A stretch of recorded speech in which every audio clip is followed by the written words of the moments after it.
Hello everyone. Hope you're all having a great week. Michelle back with another spooky Reddit read. Catching up here after Easter. Sorry for the break there. Had a migraine, so we're back at it.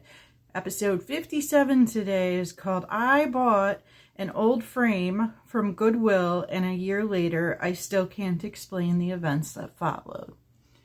We do a haunted object type story. See, this one is kind of interesting. Here we go.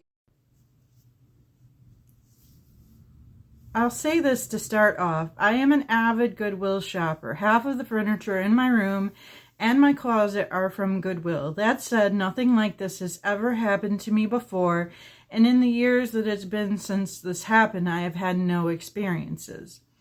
I was shopping casually one day when I came across something that I thought was cool.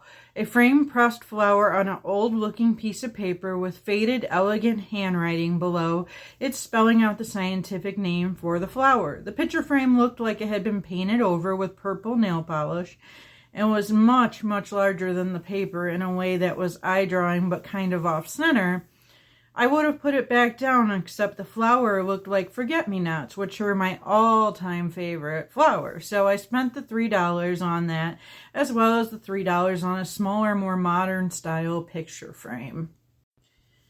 My original goal was to put the flower and paper into another frame and hang it up, but as soon as I arrived home, it became apparent that that wasn't going to happen. The brown paper on the back of the purple frame was ripped already. So when I finished ripping it off, I realized the picture frame was not only stapled shut, but nailed. Yeah, I guess I could have spent the extra 45 minutes digging out all the nails and staples, but I didn't. I'm just lazy, and I just hung it the way that it was. For 2 straight weeks, every single night, that picture frame would fall off the wall. It didn't matter how I hung it up. I stick-on hook, thumbtacks, actual hooks, even nails. It would be on my floor by the morning, occasionally waking me from my sleep when it fell. Some of the times when I woke up, I would hear rustling in the walls, like an animal was moving around in there. I would get up and put my ear to the wall, trying to follow the sound, so I could tell my dad where to look in the morning. My dad never found anything, but I was so sure something was moving in there, he called a professional pest guy. The pest guy didn't find any droppings or signs of life, but he agreed to leave a couple traps in the attic.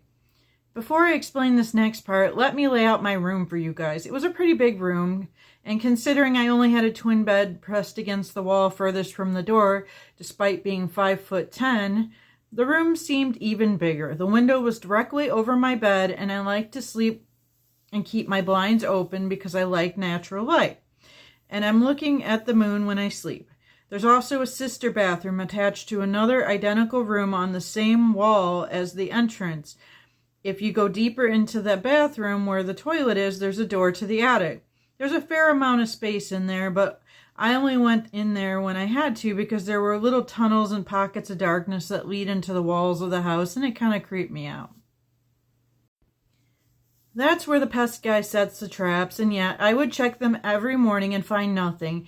It was even more frustrating when the noises started happening earlier in the day or at twilight, increasing in frequency, and there was this horrible stench that I cannot explain that seemed to be coming from the walls now too. And now, to be honest, about 11 days in, I adjusted and grew noseblind to it because it only bothered me a little. I only remember how bad it was when someone else entered the room because they would recoil or comment on it, and they typically did not stay for too long. Around the 2-week period mark, I realized I was dealing with raccoons in my wall. I'd woken up to a knocking sound this time, like someone was banging on my door in the middle of the frickin' night, and I yelled out, "Just give me 1 second," and I put on some pants. And the almost panic-sounding banging stopped. I opened my bedroom door to no one, and despite being a scaredy cat through and through, I was so sure it was somebody in my family that I checked the whole house, turned on every light, and woke up my dad and sister, who were apparently sleeping soundly, to ask what was wrong. Then I double-checked the locks on the door, grabbed a knife, scaredy cat, okay, and I went back to my room cautiously. Something about even stepping into the room made the hairs on the back of my neck stand, triggered my fight or flight, so I try As I did, I could not fall back asleep, and I sat stock still, listening for anything. I finally allowed myself to lay back and get comfortable. Not 10 minutes later, I heard a fainter knocking. It wasn't coming from my door, though. No, it was coming from my walls. I did not stay in there long enough to investigate after that realization. No, sirree. I flew out of that room. I went and slept with my little sister in her room. She was freaked out already from my shaking her awake and didn't mind me sleeping in there anyway. The following day before school, I had to go back in there to change. It smelt worse than I remembered, maybe because I hadn't slept in there. I ignored the smell. I ignored the rustling. I spent about 3 minutes getting ready, and then I booked it. By the time I got back from school, I wasn't just scared, I was angry. If that was some kind of spirit, like I thought it might be, it had no business kicking me around in my room like that. It thought it was the boss. It couldn't hurt me if I wasn't afraid, probably. So as soon as I got home, I went straight to my room. I cleaned up for a bit. I rehung my flower, and then I turned off the light and I sat in my bed waiting. I waited until it started for about an hour, until something made me sit up, and I couldn't tell you exactly what. It's not like it got colder or even darker. I was only just reaching dusk, and my window still illuminated my room completely. And I had fairy lights hanging over my desk in the corner, but it felt darker, if that makes sense. The air felt heavy.